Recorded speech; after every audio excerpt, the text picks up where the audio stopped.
Let the other students also join this, and then we'll continue our sessions. Meanwhile, if you have any doubt, any questions, you can raise your questions here, dear students. Okay.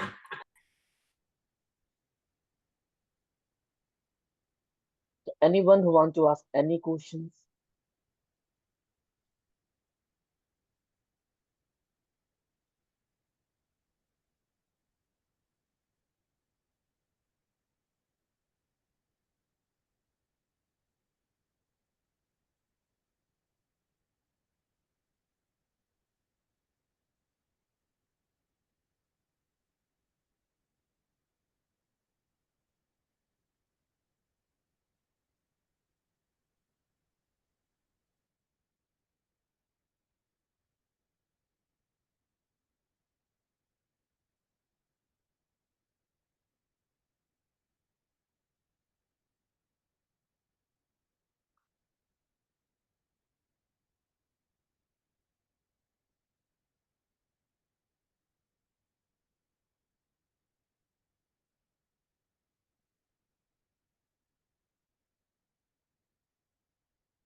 Okay.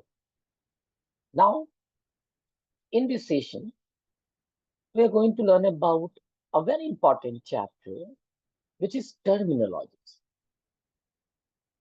Now, I'm going to share a white screen board, and please do let me know whether you are capable to see these things or not.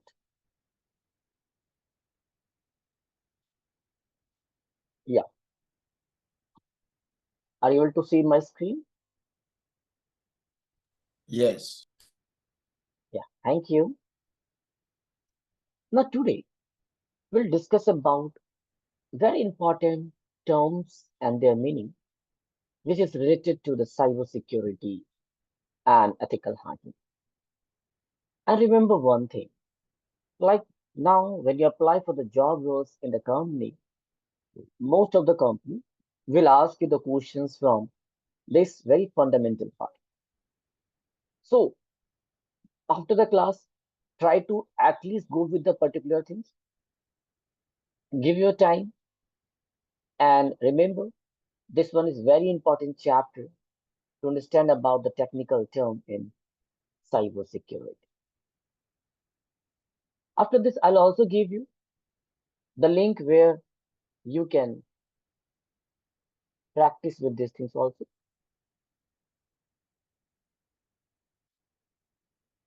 Just wait.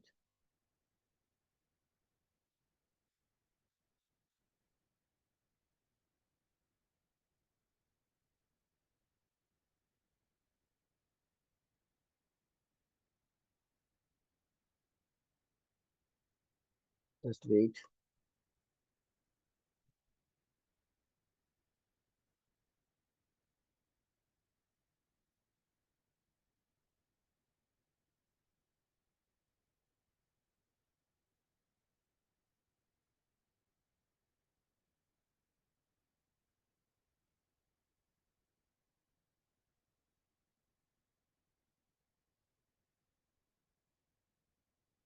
We have Innocent Pneumonia and Kwadu also join. Hi Kwadu, how are you?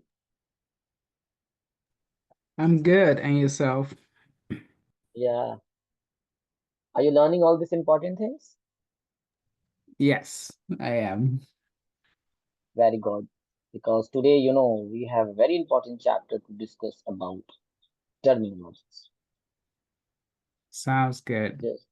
Yeah, very important. So most of the time the company will ask you the questions from this topic only. Just wait. Just wait.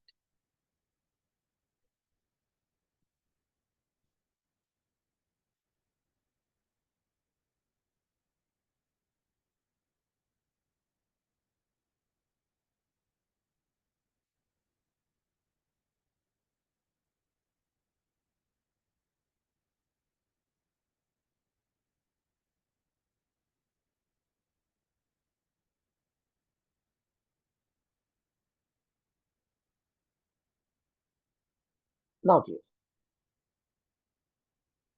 the very first part is about adware. Is my screen visible to all of you? This white screen? Yes, it is. Very. Now, let's understand about this adware.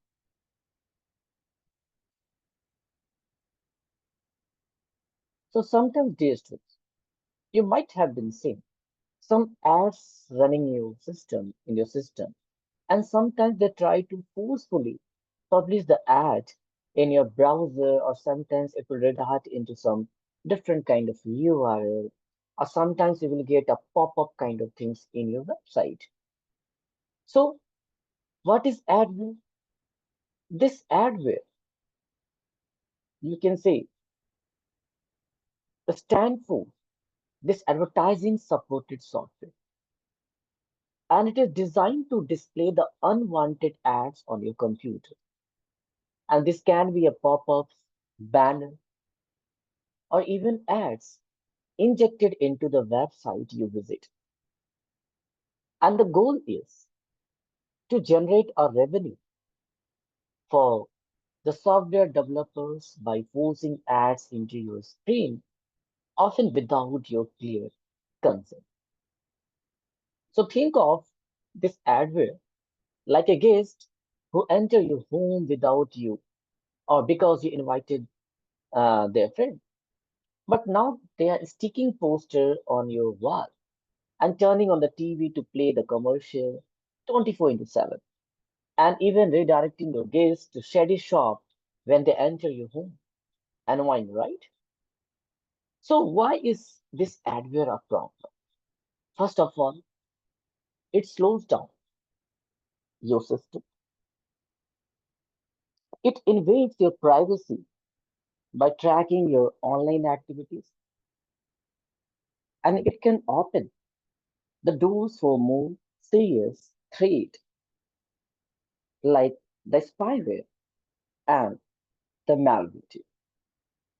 So the question is like how you can avoid all this adware running in your system. So first of all, what you can do, always try to install a legal and authorized software from their main website, trusted website. Try to use adware tools or antivirus or some real-time protections tools, dear students. Now, imagine this scenario like you're super excited to download a free video editing software you find online, and you install it quickly, thinking like it is a great find. But the moment you open your browser, you notice something strange. Suddenly, you're seeing some pop-up ads everywhere, banner you can't close, and your homepage has changed to the site you have never heard of. Or sometimes maybe it will open some, you can say, some 18 plus vulgar content sometimes. So this is the example of adware. So any questions so far?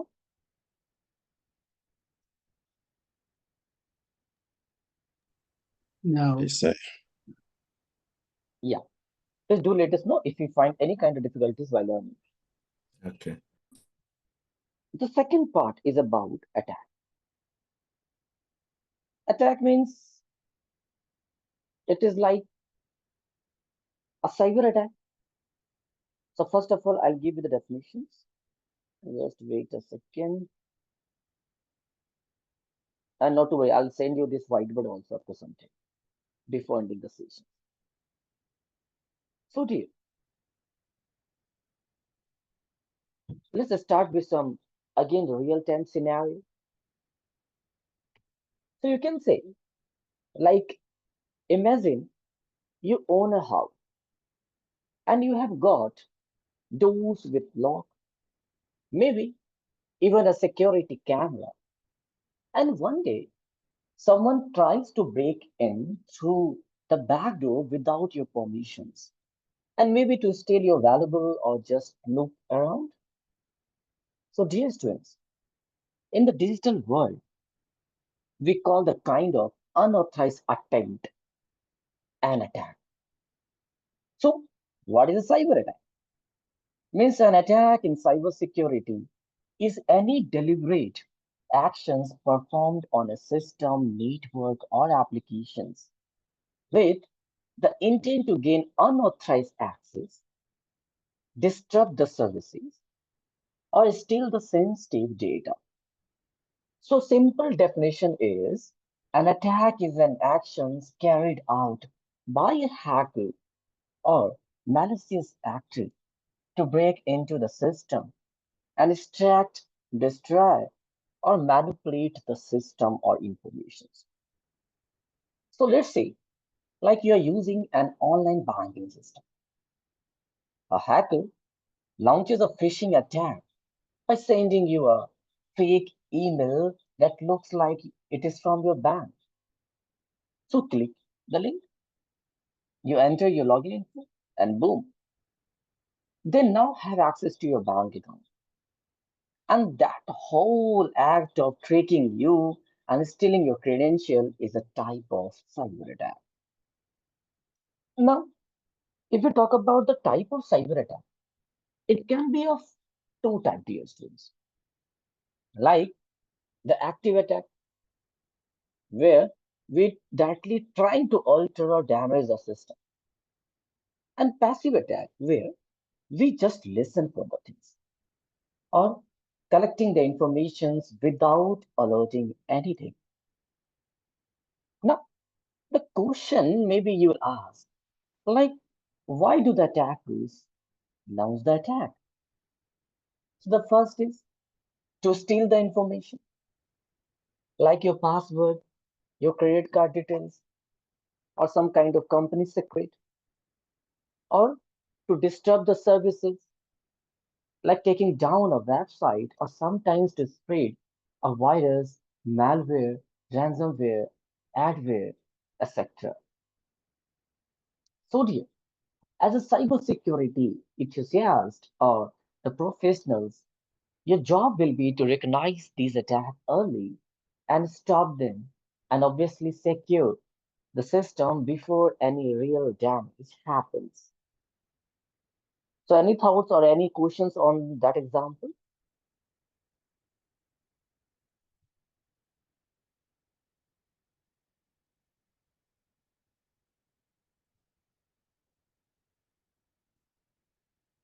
Anyone, any example, innocent? Any questions? No question for now. Okay, dear. Don't have any question. Yeah, thank you.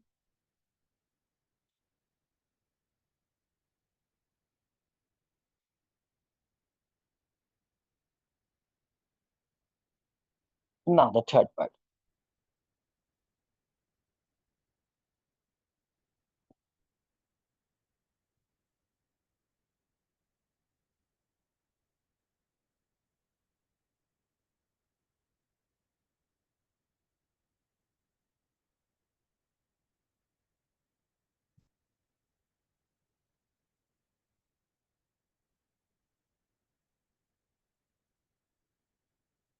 The third. The third is back to it.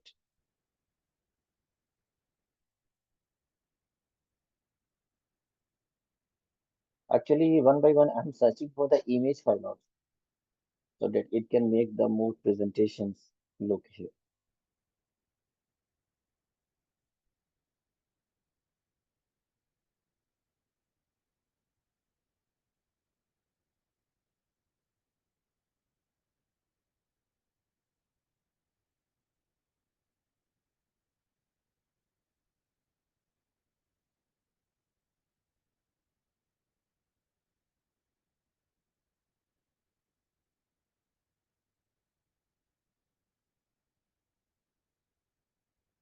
Now,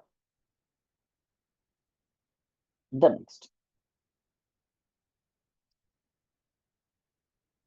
So now let's explore something sneaky and something that often hides in plain sight, which is called a backdoor, which is also known as a trap. So let me explain with a simple scenario. Like imagine you have a big, strong, you can say secure front door of your house, and there is a fancy lock, a fingerprint scan, top not secure, but unknown to you. And the builder secretly created a small hidden door at the back of your house, and it is not on the blueprint, and now only they know it exists.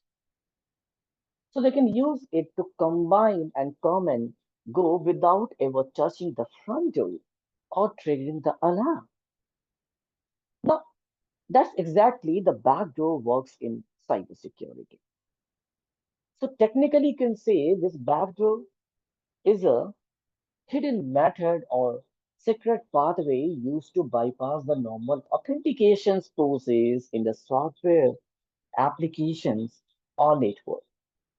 And it allows an attacker or sometimes even the developer to gain access without needing the username and password. Now, let's see a hacker install a malicious software on a victim's computer, and that software opens up a backdoor port, like the port AK1337, and that silently listen for command from the hacker. And now the attackers can remotely control the system, transfer the file, or steal the information all without the user knowing. On the other case, a dishonest developer might intensely, intentionally insert a backdoor in the code to access the system later, and even after they have left the company. Scary, right? So the question is, why are these backdoors dangerous? Means the first we can say they can remain undetected for a long time into the system. They allow the full access, just like giving the attacker a master key. Then they monitor for unusual network activity. Even they use, you can say, uh, attacker, they can use them to install the other malware to steal the data or control the system remotely. So the question is how you can prevent this backdoor. First, perform the regular code review and vulnerability assessment. Second, monitor for unusual network activities. And third, use firewall antivirus to detect the suspicious connections. So remember, in cybersecurity, what you can't see often cause the most damage. So always be on the lookout for the hidden doors.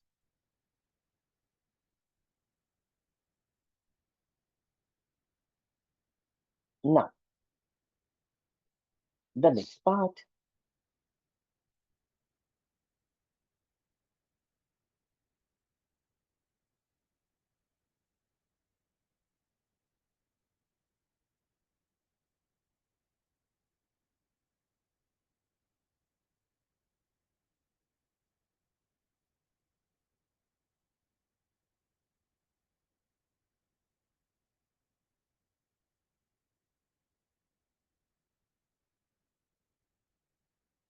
any of you, have you heard about the bot before? What is bot?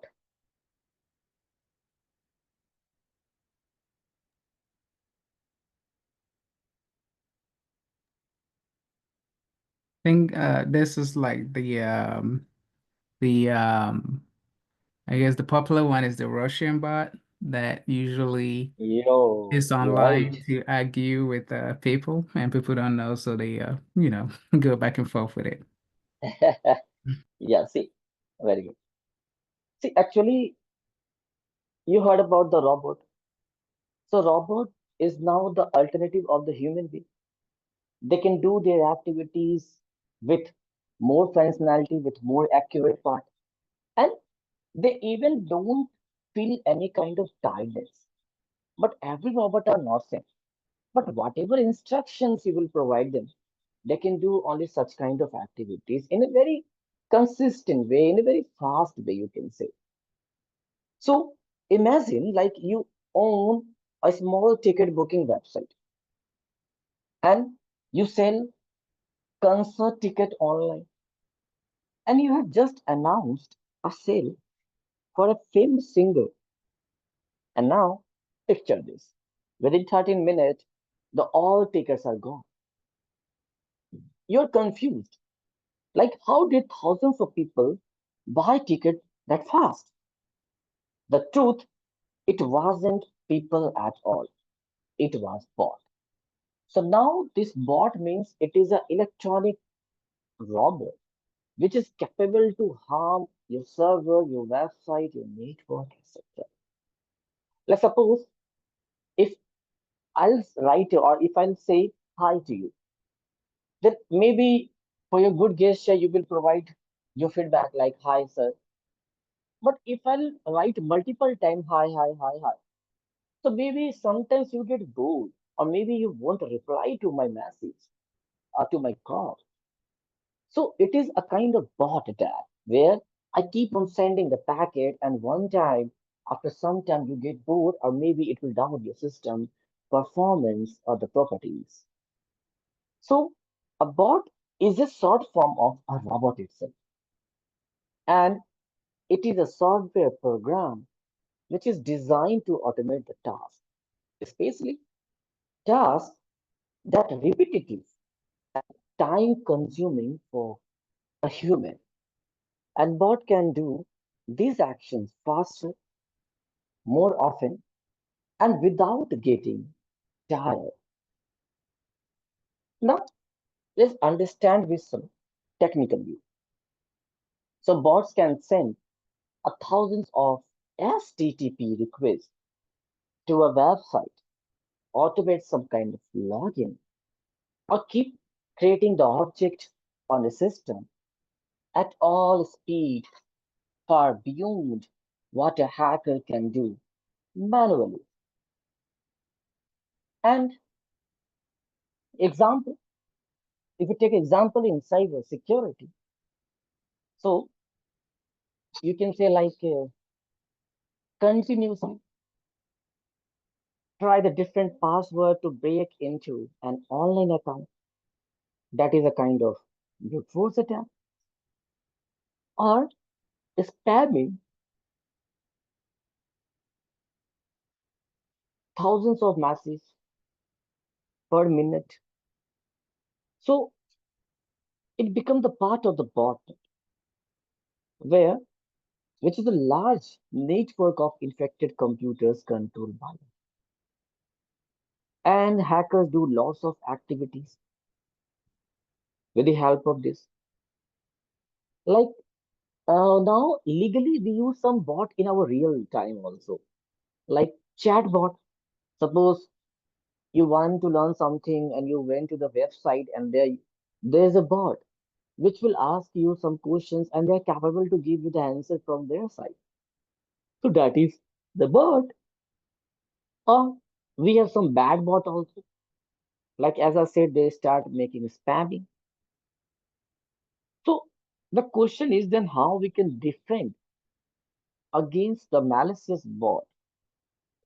First, try to enable the captcha format because this captcha will ask you to go with some questions or match the photos just to ensure like you are a human.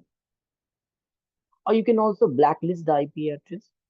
or you can use a firewall or web applications firewall to detect this kind of thing. So next time you hear the word bot, think of it like a robot assistant, and it can be helpful or harmful depending like who controls it. Is it clear, everyone?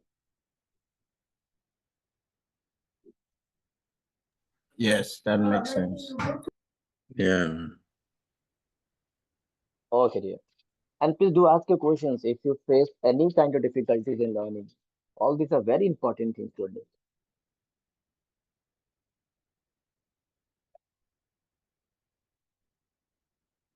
Wait a second.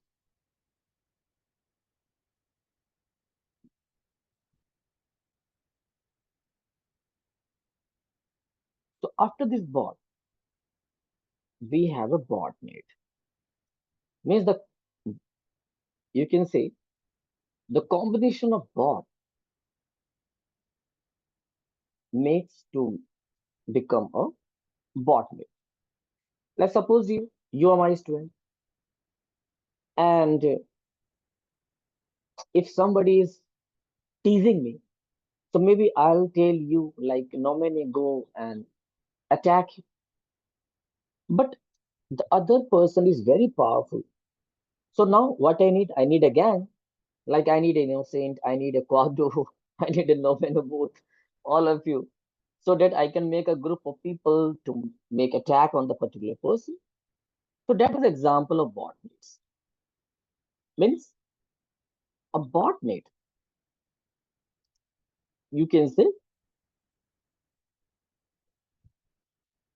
is a network of infected computers called bots or zombies, and that are remotely controlled by a hacker without the knowledge of the device. And these bots silently obey the attacker's instructions. They are like zombie soldiers, mindless but dangerous in the large number. Let's say, like 1 lakh computer are the part of the botnet, and the attacker sends a command to all of them to visit a target website at the same time over and over again.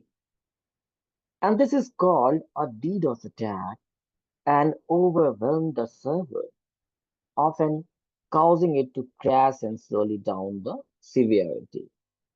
Or the botnet could be used to send a million of spam emails, spread ransomware, steal the user credentials, or mine the cryptocurrencies using the victim hardware. Now, interesting fact. Some of the largest botnet in history had millions of infected machines, sometimes including the smart televisions, security cameras, and even baby monitoring. So the question is how we can protect ourselves from becoming the part of a bot. First, keep system and antivirus software updated. Avoid clicking on the suspicious link and downloading the unknown files. And use firewall and monitor the outbound traffic for the unusual activities. Now, most people who are the part of the botnet don't even know their system is infected. And that makes the botnet so dangerous, sleek and scary. Now, dear, my company wants to take your small cube. Okay, so I'll take only 5 minutes time to take your cubes, and I'll try to take some easiest kind of cubes, means approx 10 questions only. Okay, just for their satisfactions. So I'll ask you the very basic questions. Okay. So only 10 questions will be there. Okay. And I'll take your screenshot and I'll send this to you to the company. So it is a small request you. So just wait. I'll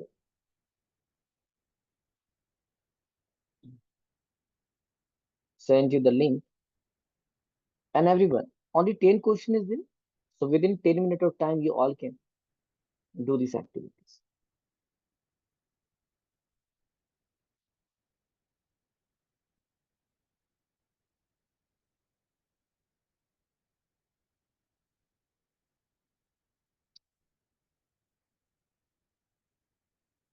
Yeah, please go through with this link. Link is available in your chat options now.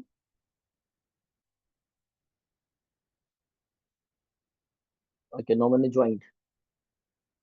Quietbo, please join. Innocent, please join.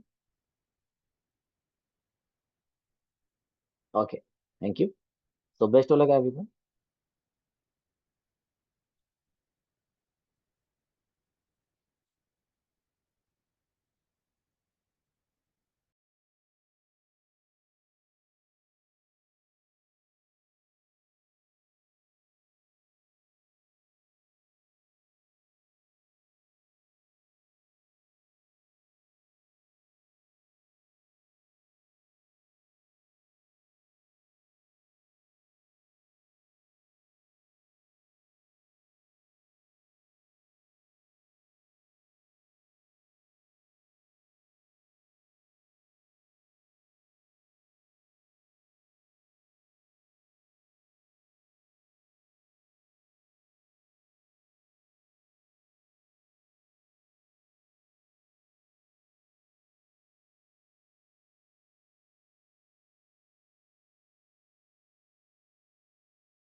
Okay, dear. Thank you. I've sent your request to the company. Thank you. Thank you for this participations, everyone.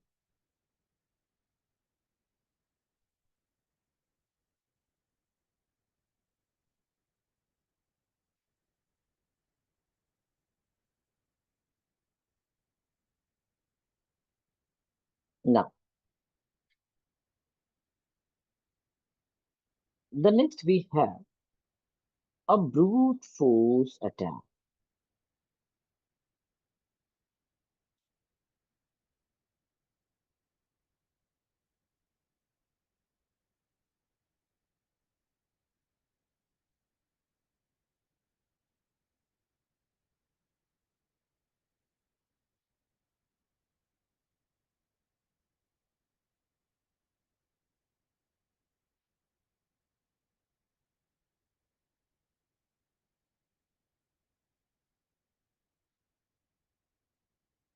Yeah, dear. Now, let's understand this brute force attack in details.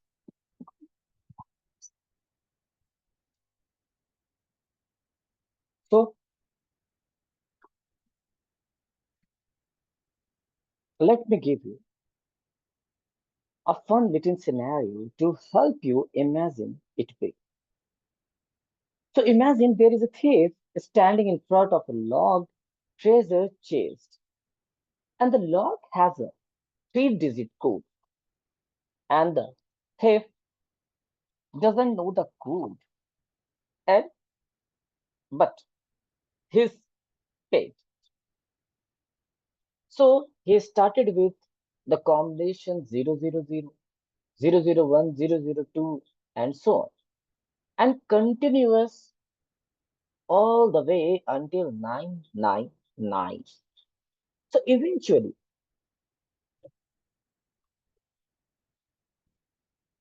maybe after hundreds of tries, he hits the right combinations and opens the chest. That's, my friend, is that exactly how a brute force attack works. So a brute force attack is an automated technique where a program tries all possible combinations of username and password over and over again until it finds the correct one and gain access. So why it is called a brute force? Because it does not use intelligence or clever trick, just raw power, repetitions and time. So it is like breaking open a door by clicking it again and again instead of trying to pick the lock. So let's say there is a login page for an admin panel at like admin at the rate example. So an attacker uses a brute force tool to try the combinations possible username like admin, root, user, etc. Or they try to combine thousands of possible password from the dictionary file. So within a minute, if the password is vague, like password admin123, the attacker gets it. And we use different type of tools for this thing. Later on, I'll give you the some listed number of tools in future. Now, the question is, why are this brute force attack is dangerous? First reason is they are very easy to learn within the right tools, and many systems don't have the rate limiting an account lockout, which makes them vulnerable. And if successful attackers get full control of the account or system, so how we can defend against the brute force attack? So use a strong password, like long and strong, complex. Use some symbolic character. Enable the account lockout. after a few failed attempts. Use captcha to block the bots, implement a multi-factor authentication, and monitor the login attempt and set the rate limit. So always assume out there is running a brute force bot, and your base defense is a strong password and good security hygiene. So remember, brute force is dumb but powerful. If your system is weak, it doesn't need to be smart to break in. Now, let's take a 10-minute break, go and have some water, and after this, we'll start our sessions, dear students. Meanwhile, you can also prepare your questions. So just, I'm coming back. Thank you, everyone.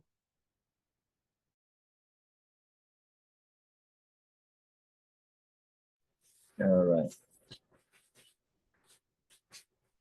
So, Thank you.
all their mouth, they don't quite.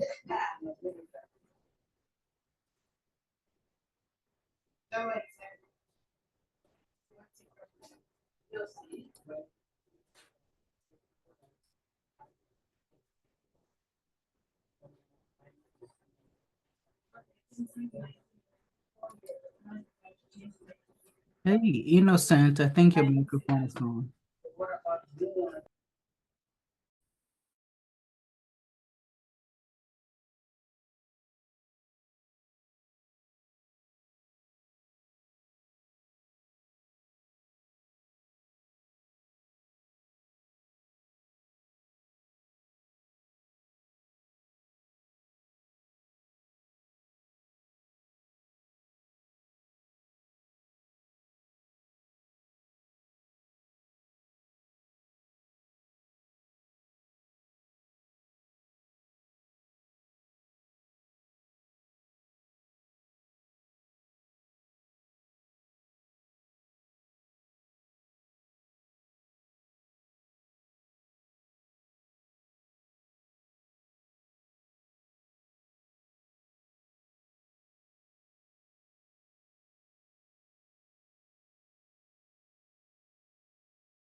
Hey, hi everyone, welcome on. Welcome once again. Yeah, am I audible? Please confirm.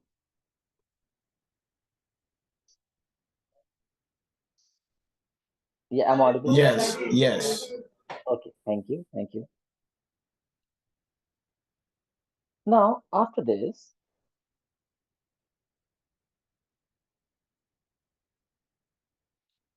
we have buffer overflow.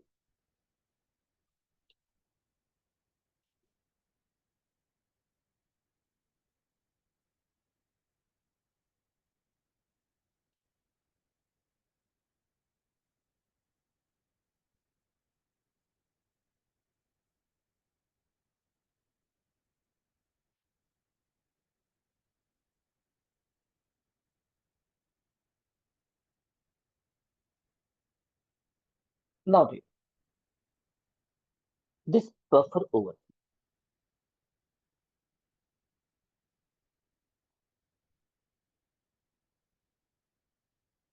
So, let's understand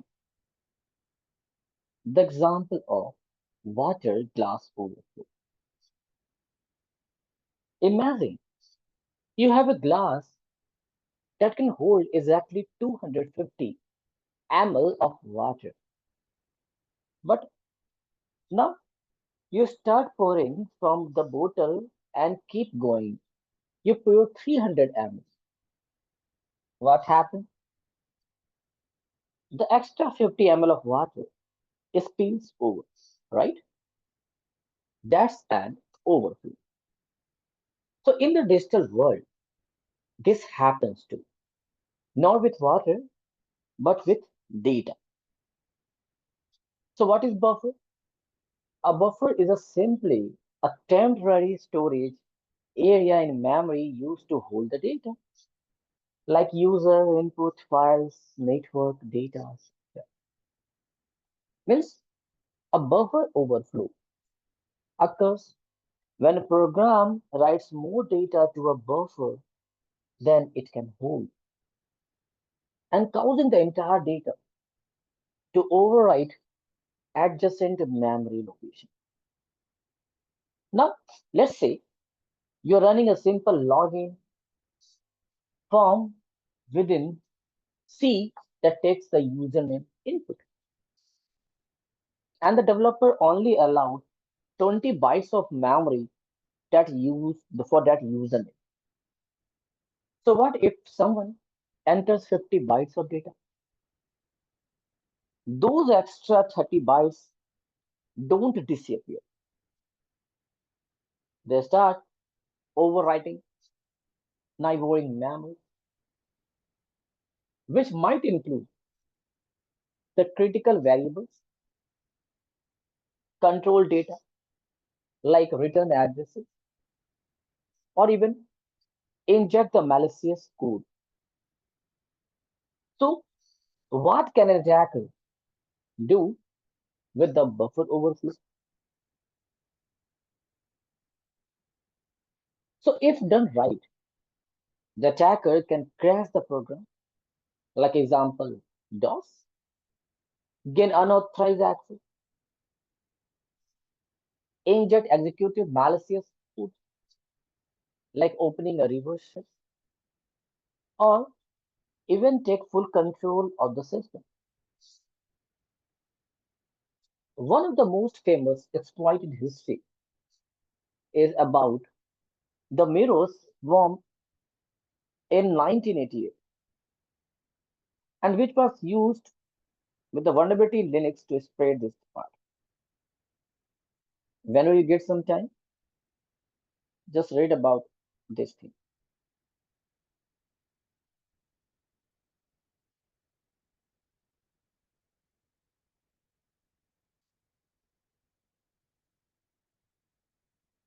Now,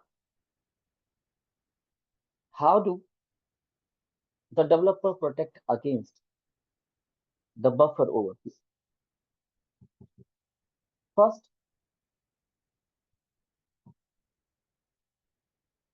write code in the safe language like Python or Java. which handles the memory management automatically. Now, I have a key takeaway means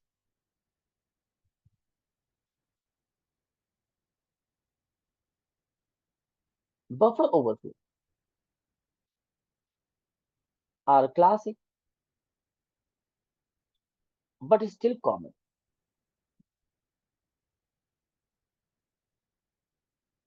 And learning how to spot, exploit, and secure against them is a key skill in ethical hacking and penetration test.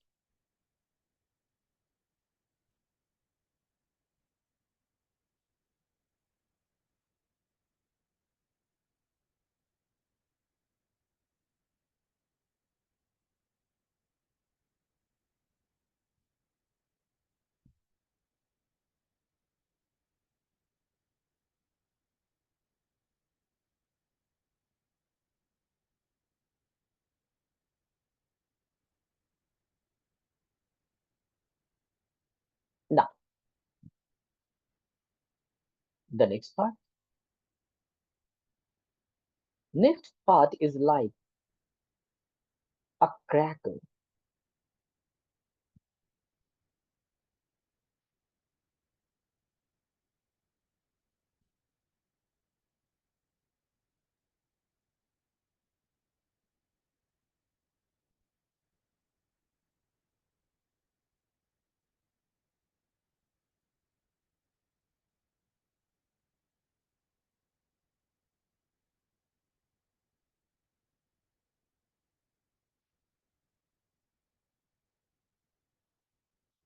Now, a cracker is someone who modifies the software to remove or bypass features that they consider limiting, especially like copy protections, license verifications, or some paid features. In simple words, a cracker takes the pet software and alters it so that it works without a license, or even offers share it freely or share it.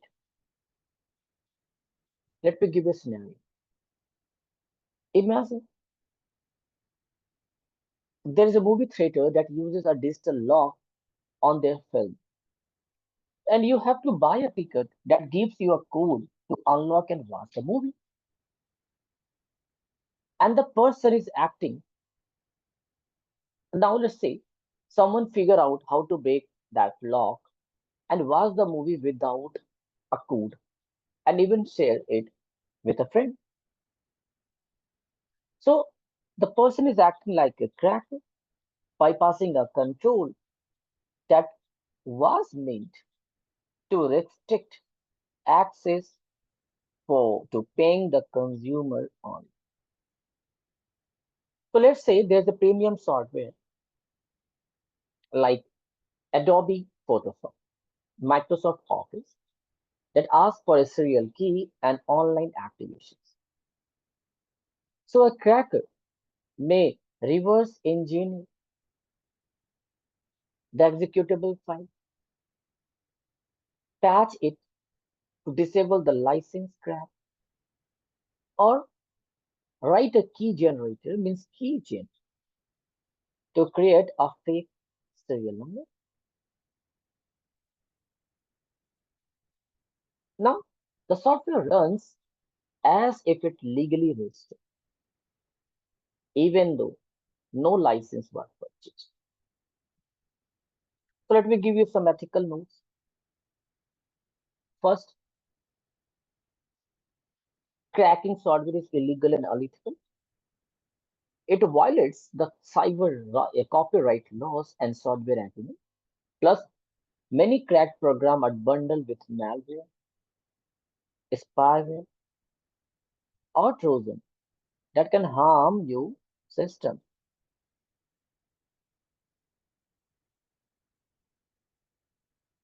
Now, sometimes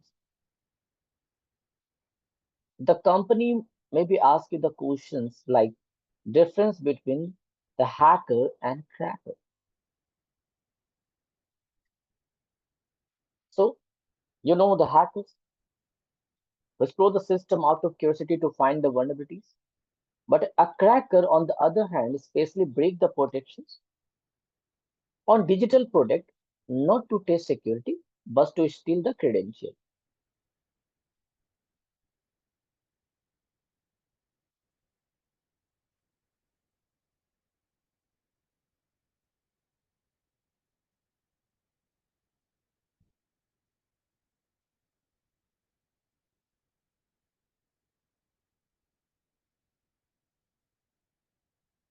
Is it clear, everyone?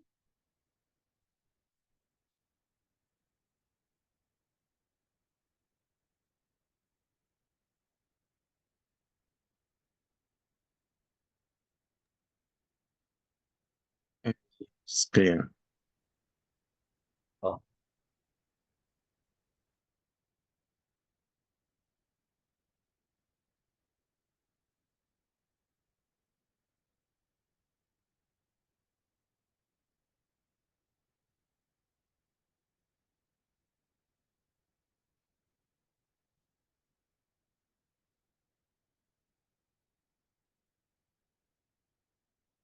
now, how the developer protect their software?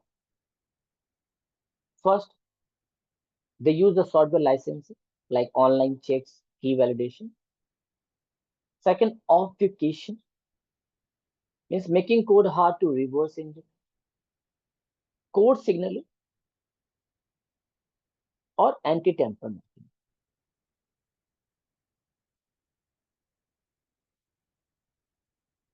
So, in the world of cybersecurity, understanding like what the hackers or cracker do help us to learn how to defend against them. And as ethical hacker,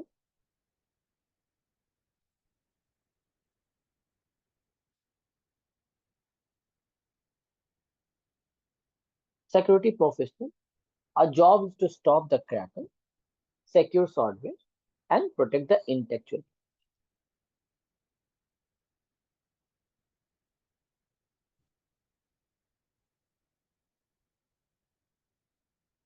Now, very important point, which is DOS and DDoS.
Now, dear,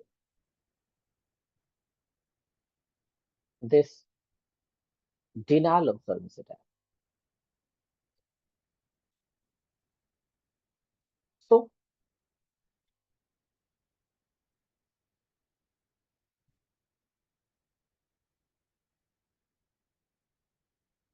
so this is a kind of attack that doesn't necessarily steal your data, but can shut down the system, website, and services and make them unusable. So it is called a denial of service or DOS attack.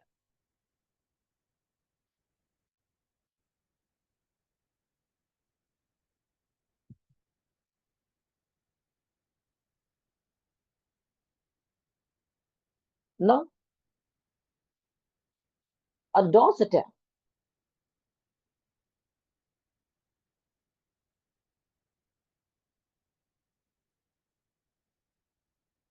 is when an attacker flood a system, server, or network with no with such so much traffic or data, like the legitimate user can't access it. And it is like crowding the door so no one else can get through. Now, imagine a small restaurant with 10 tables. Now, suppose a group of people comes in, take up all the tables, but never order food.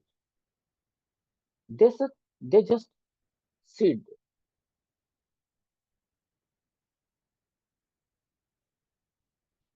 So what happens?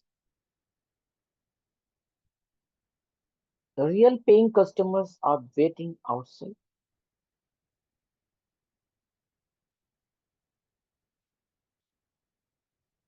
The restaurant loses businesses and the service gets denied to legitimate use. So that's what's happening to us attack.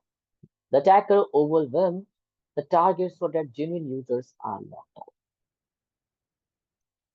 So let's say your company hosts a website for booking movies ticket and normally it handles 1000 users per minute easily. But now an attack sends a million of fake requests per minute to the website.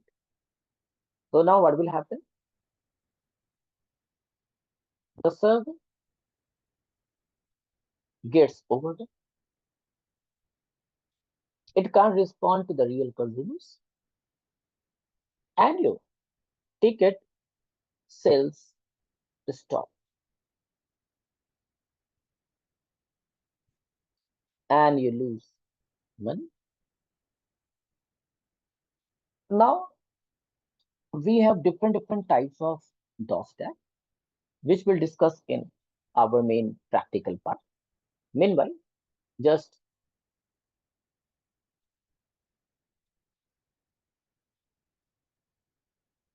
write this three times.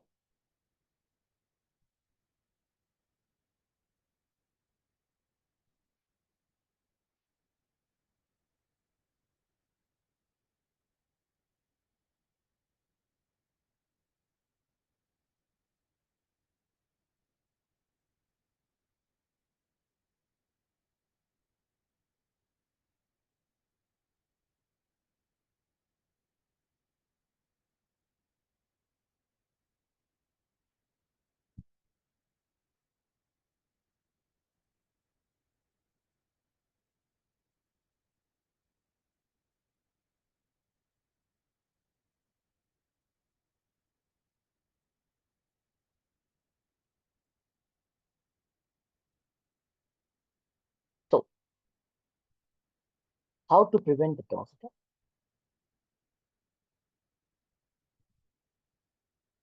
First, use firewall.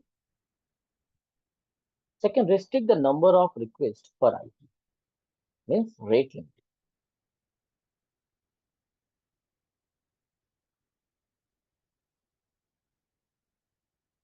Third, load balancer.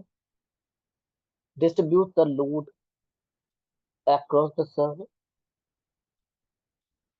and use anti-DDoS protections from cloud provider like Cloudflare or AWS.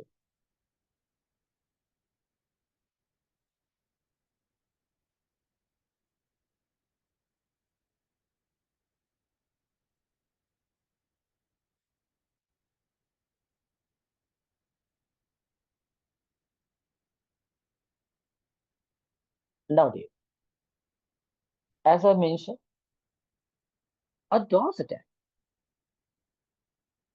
doesn't steal the data, but it can bring down your system.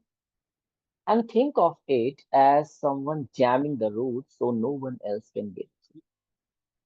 As ethical hacker, your job is to identify the vulnerabilities, test the system, their load limit, and recommend the resilience strategies against such attacks.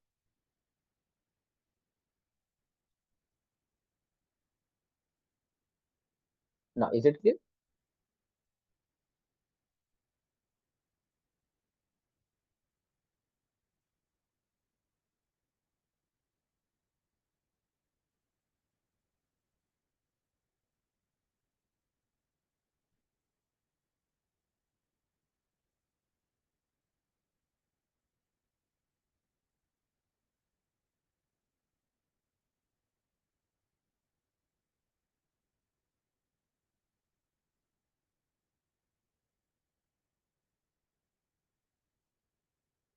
Just wait 5 minutes.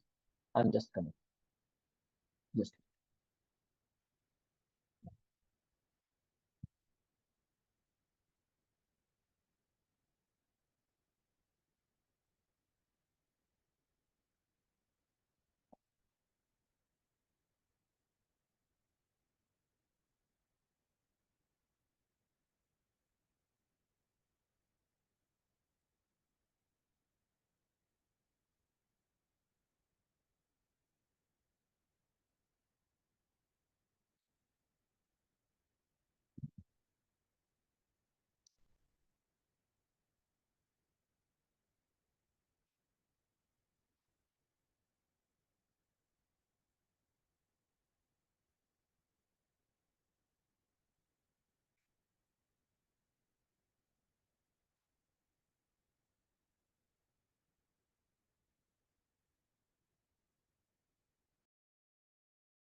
okay. So I think we have read about all these things.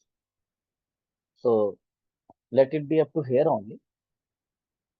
Okay. So tomorrow we'll have our classes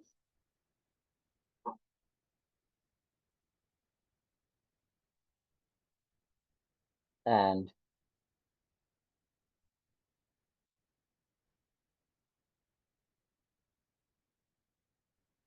we will cover the rest of the chapter tomorrow.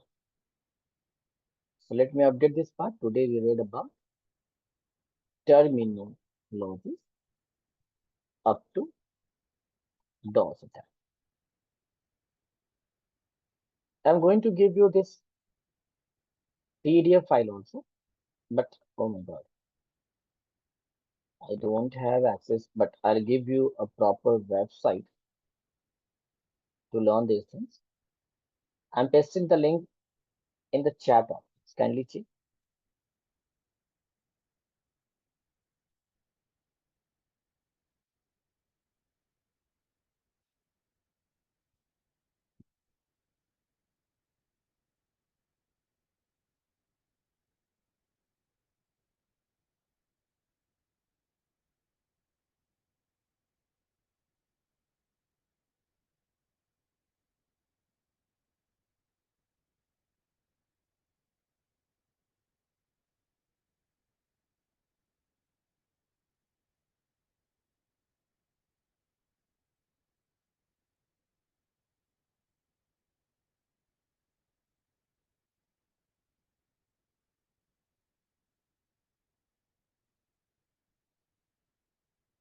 Okay then. So let it be up to here only. And that's all from my side, dear students. Bye bye. Take care, everyone. Okay, bye bye. You too. Thank you. Yeah, we'll wait tomorrow. Please join tomorrow on time. Okay. Okay. Yeah. Thank you, everyone.